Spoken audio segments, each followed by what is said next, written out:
Mheshimiwa Mwenyekiti, nipongeze serikali ya Chama cha Mapinduzi, serikali sikivu chini ya Rais Samia Suluhu Hassan. Mheshimiwa Mwenyekiti, watu waliongea mambo mengi kuhusu uchaguzi na mpaka leo wanaongea kuhusu reform za uchaguzi. Mheshimiwa Mwenyekiti, reform zipo na zinaendelea kufanywa. Hivi tunavyoongea, kila wakati wasimamizi wa uchaguzi ni wakurugenzi wa halmashauri, lakini serikali hii sikivu sasa hivi imetangaza nafasi za wasimamizi wa uchaguzi nchi nzima. Watapimwa, watachujwa, wale watakaoonekana wanatosha ndio watakaosimamia uchaguzi na sio wakurugenzi. Kwa hiyo serikali hii ni sikivu, inasikia, ina reform za uchaguzi na tunakwenda kufanya uchaguzi 2025 kwa sababu tuna reform zote na tunafanya vizuri. Nampongeza sana Rais kwa kujali demokrasia, kwa kuisimamia na kwa kuifanya kwa vitendo.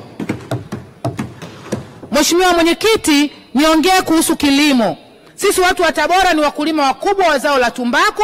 Hapa niipongeze sana serikali kupitia Wizara ya Kilimo kwa kazi kubwa walioifanya. Tunaishukuru sana serikali. Wakulima wetu wa tumbaku kipindi mwaka jana alisimama hapa kudai ruzuku ya mbolea. Sasa hivi wana ruzuku ya mbolea. Tuna wanunuzi wa kutosha. Pembejeo zimefika kwa wakati. Tunashukuru sana Wizara ya Kilimo kwa kazi hii kubwa. Lakini zaidi sasa hivi wanatujengea mabani ya kisasa. Mabani ya zamani yalikuwa yanadondoka, yanaharibika, lakini serikali ipo kazini kujenga mabani ya kisasa. Hili jambo ni kubwa sana. Tunaipongeza serikali na tunasema sisi watu wa Tabora tunasubiri muda ufike tumpe kura nyingi za heshima Dr. Samia Suluhu Hassan.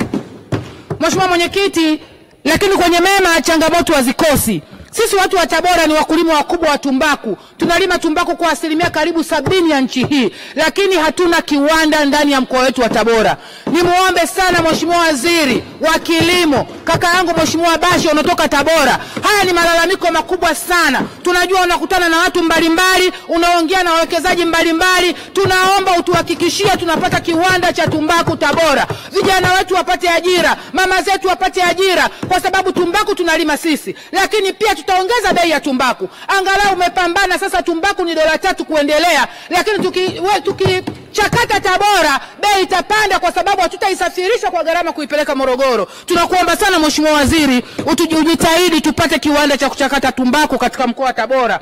Lakini sisi Tabora tulikuwa na kiwanda cha nyuzi kinatokana na pamba. Kiwanda hichi kimekufa. Bado tunajua Mheshimiwa Waziri ulikuja Tabora ukakitembelea, sijui mikataba imefanya nini, najua serikali hamshindwi.